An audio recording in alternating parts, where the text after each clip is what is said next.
লেখিকা সুমনা চ্যাটার্জির উত্তরাধিকার। কতবার তোকে দেখাতে হবে বল তো রে বিউটি? হালকা উষ্ণ স্বরে বললেন অর্চনা মিত্র। 8 বছরের ছোট্ট বিউটি অপরাধীর মতো মুখ করে তাকিয়ে থাকে। সত্যি কথাই তো, অওয়া শিখতেই যদি এত সময় লাগে তাহলে সে এত এত লেখাপড়া করবে কি করে? কেন যে ছাই মনে রাখতে পারছে না? তোমার জলখাবারের বাসনগুলো ধুয়ে দেবো মা? হ্যাঁ, আমি জানি তো তোমার কেবল ওই দিকেই মন। মাথা নিচু করে আবার পড়ায় মন দিল বিউটি। দিন 7 আগের কথা। মা মরা মেয়েটাকে কি মার যে মেরেছিল ওর সৎ মা। ব্যালকনিতে দাঁড়িয়ে দেখেছিলেন অর্চনা। তার ফ্ল্যাটের ব্যালকনিতে দাঁড়ালে বিউটিদের বস্তিটা দেখা যায়। বউ মরেছে 2 মাস আগে, তার মধ্যেই বিউটির বাবা নতুন বউ নিয়ে হাজির। তারপর 7 দিন যেতে না যেতেই বিউটির ওপর লাফিয়ে পড়েছে ওর নতুন মা। বিকেলে যখন কাজ করতে এলো রীতার মা, সেও ওই বিউটিদের ওখানেই থাকে। তার কাছ থেকে সব শুনলেন অর্চনা। সেদিন রাতে তিনি তার স্বামীকে বললেন, লেখাপড়া শেখাবো, সরকারি স্কুলেই ভর্তি করে দেব, ওখানে তো একবার খেতেও দেয়। তোমার কোনো আপত্তি আছে? এত অত্যাচার করে ওর সৎ মা যে চোখে দেখা যায় না মিত্রবাবু, কিন্তু ওর বাবা কি রাজি হবে? মাইনে চাইবে ঠিক, দেখো প্রতি মাসে ওর বাবাকে টাকা দিতে হবে আমাদের। কেননা তুমি ওকে এমনি এমনি রাখবে এ কথা কেউ বিশ্বাস করবে না। সবাই ভাববে তুমি ওকে দিয়ে কাজ করাবে। সে তুমি বিউটির বাবার সঙ্গে কথা বলে দেখো না, যদি অল্প স্বল্প টাকায় রাজি করানো যায়। তাছাড়া কি? অনিন্দিতা কানাডা চলে যাবার পর আমার ভীষণ একা লাগে জানো। ওরা দুজনেই ওখানে চাকরি করে, কোনো দিনই আর ফিরবে না। ঠিক আছে, আমি দেখছি। তোমার মাথায় যখন একবার ঢুকেছে তখন একটা ব্যবস্থা তো করতেই হবে। এখন ঘুমিয়ে পড়ো।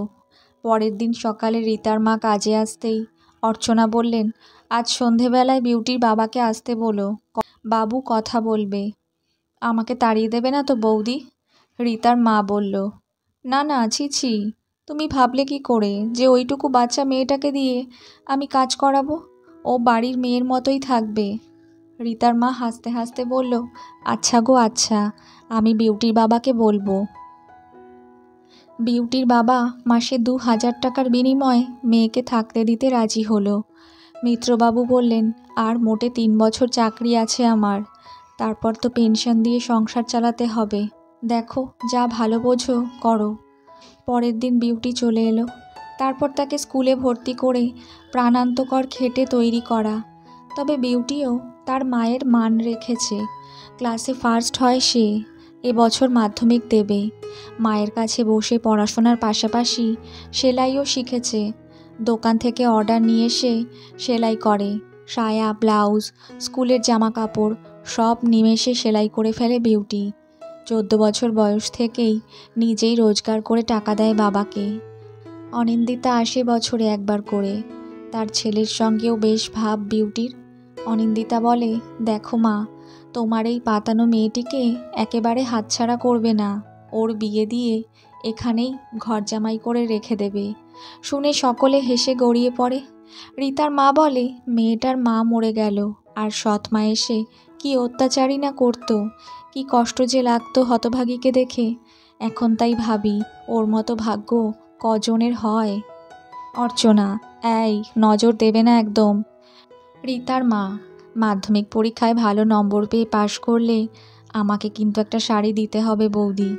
হ্যাঁ হ্যাঁ দেব। স্বামীকে ডেকে বললেন অর্চনা, 11 ক্লাসে উঠলে ওকে কিন্তু একটা মাস্টার দিতে হবে। বিউটি, আমি নিজেই পারবো মা, আর স্কুলের দিদিমণিরা সব সময় আমাকে সাহায্য করে, আলাদা করে মাস্টার রাখার দরকার নেই মা। বিউটির এবার 12 ক্লাস হবে, খুব মন দিয়ে পড়াশোনা করছে সে।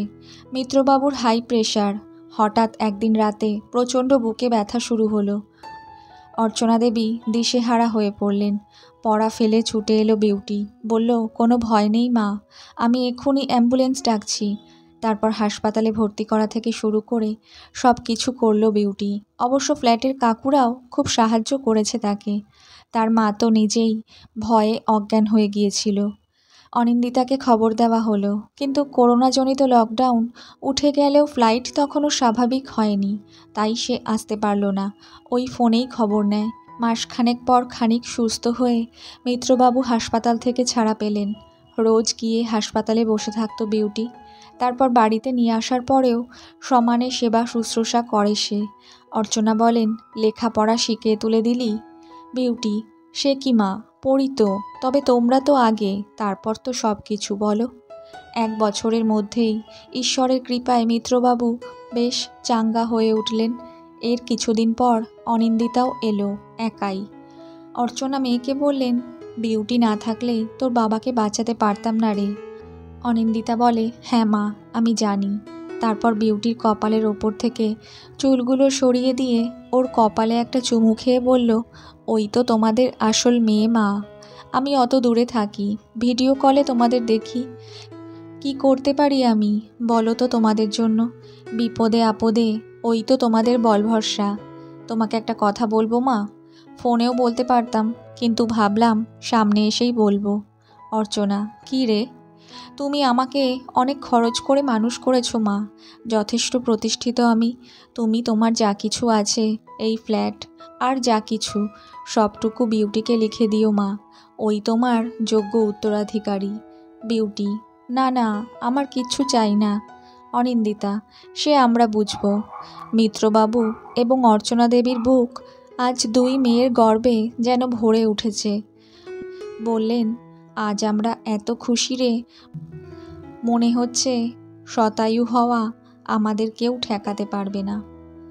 গল্পটা যদি ভালো লাগে তাহলে প্লিজ একটা সাবস্ক্রাইব করে আমার পাশে থাকবেন। ধন্যবাদ।